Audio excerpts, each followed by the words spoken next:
اور ان کے پیروکار بھی۔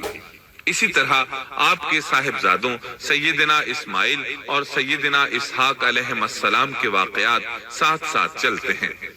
اس کی وجہ یہ ہے کہ سیدنا اسماعیل علیہ السلام کی ولادت کے وقت ابراہیم علیہ السلام کی عمر 87 سال تھی، اور سیدنا اسحاق علیہ السلام کی پیدائش کے وقت سیدنا ابراہیم علیہ السلام کی عمر 100 سال تھی، جبکہ سیدنا ابراہیم علیہ السلام کی کل عمر 175 سال ہوئی۔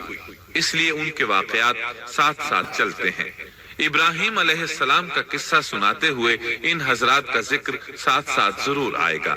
تو آئیے شروع کرتے ہیں قصہ ابراہیم علیہ السلام کا۔ صالح علیہ السلام کے بعد اللہ تعالیٰ نے سیدنا ابراہیم علیہ السلام کو مبعوث فرمایا۔ ابراہیم علیہ السلام جد الانبیاء ہیں، عظیم المرتبت اور اولو العزم پیغمبر ہیں۔ آپ کے والد کا نام طارق تھا، جبکہ اس کا لقب آزر تھا۔ آزر مدد کرنے والے کو کہتے ہیں۔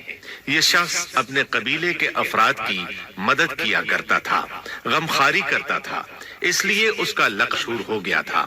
قرآن مجید میں ابراہیم علیہ السلام کا قصہ 73 مقامات پر ذکر ہوا ہے۔ یہ 73 مقامات 25 سورتوں میں ہیں، اور یہ بات ابراہیم علیہ السلام کے بلند مرتبت ہونے پر دلالت کرتی ہے۔ ابراہیم علیہ السلام بھی سام بن نوح علیہ السلام کی نسل سے ہیں۔ آپ کی پیدائش عراق کے مشہور شہر بابل میں ہوئی۔ یہ عراق کے شمال میں واقع تھا اور آج بھی موجود ہے۔ بہت بڑا شہر ہے۔ اس وقت بھی بڑی آبادی پر مشتمل تھا۔ یہاں بت پرستی عام ہو چکی تھی۔ اللہ تعالی سورۃ العنکبوت آیت 25 میں فرماتے ہیں، ابراہیم نے کہا کہ تم نے جن بتوں کی پرستش اللہ کے سوا کی ہے، انہیں تم نے اپنی آپس کی دنیاوی دوستی کے بنا پر ٹھہرا لیا ہے۔ مطلب یہ کہ وہ لوگ اللہ کی عبادت بتوں کو اللہ کا شریک ٹھہرا کر کرتے تھے۔ ابراہیم علیہ السلام نے اپنے باپ سے اور اپنی قوم سے کہا کہ یہ مورتیاں جن کے تم مجاور بنے بیٹھے ہو کیا ہیں؟ انہوں نے جواب دیا، ہم نے اپنے باپ دادوں کو انہی کی عبادت کرتے پایا ہے۔ اللہ تعالیٰ ان کے بارے میں فرماتے ہیں، اے نبی، انہیں ابراہیم علیہ السلام کا قصہ سنا دو، جبکہ انہوں نے اپنے باپ اور اپنی قوم سے فرمایا، تم کس کی عبادت کرتے ہو؟ کہنے لگے، بتوں کی، ہم تو برابر ان کے مجاور بنے بیٹھے ہیں۔ ابراہیم علیہ السلام نے فرمایا، جب تم انہیں پکارتے ہو تو کیا وہ سنتے بھی ہیں یا تمہیں نفع اور نقصان پہنچا سکتے ہیں؟ انہوں نے کہا، یہ ہم کچھ نہیں جانتے، ہم نے تو اپنے باپ دادوں کو اسی طرح کرتے پایا ہے۔ مطلب یہ کہ یہ بت پرستی انہیں ورثے میں ملی تھی۔ وہ جن معبودوں کی عبادت کرتے تھے، نہ وہ ان کی پکار کو سنتے تھے، نہ ہی ان کے نفع و نقصان پر قادر تھے۔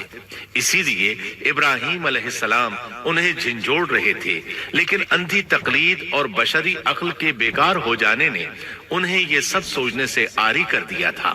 اللہ تعالیٰ نے ابراہیم علیہ السلام کی خصوصی رہنمائی فرمائی تھی، جیسا کہ سورۃ الانبیاء آیت 51 میں ہے، اور ہم نے ابراہیم کو پہلے سے ہدایت عطا فرما دی تھی اور ہم اسے جانتے تھے۔ ابراہیم علیہ السلام نے کبھی ایک لمحے کے لیے بھی بتوں کی پوجا نہیں کی تھی۔ آپ نے اپنی قوم کو بتوں کی پوجا کرتے دیکھا تو انہیں ملامت کی، ایک اللہ کی طرف دعوت دی، اور اس دعوت کی ابتدا انہوں نے اپنے باپ سے کی۔ اللہ تعالیٰ سورہ مریم میں فرماتے ہیں، اے نبی، کتاب میں ابراہیم کا ذکر کر، بے شک وہ سچا نبی تھا۔ جب اس نے اپنے باپ سے کہا، اے میرے باپ، بے شک مجھے وہ علم عطا ہوا ہے جو تمہیں حاصل نہیں، اس لیے میری اطاعت کریں، میں آپ کو سیدھا راستہ دکھاؤں گا۔ اے میرے باپ، شیطان کی عبادت نہ کریں، بے شک شیطان اللہ کا نافرمان ہے۔ ان بتوں کی عبادت گویا شیطان کی عبادت ہے، اس لیے آپ نے ان معبودوں کو شیطان سے تعبیر کیا۔ فرمایا، اے میرے باپ، بے شک مجھے خوف ہے کہ تم پر اللہ کا عذاب آئے، پھر تم شیطان کے ساتھی ہو جاؤ۔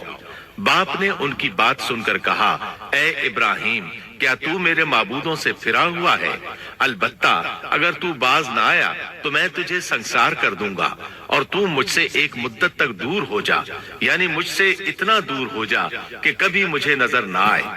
ابراہیم علیہ السلام نے اپنے باپ پر نرمی اور مہربانی کرتے ہوئے ان سے کہا، آپ پر سلامتی ہو، میں اپنے رب سے آپ کے لیے بخشش طلب کرتا رہوں گا۔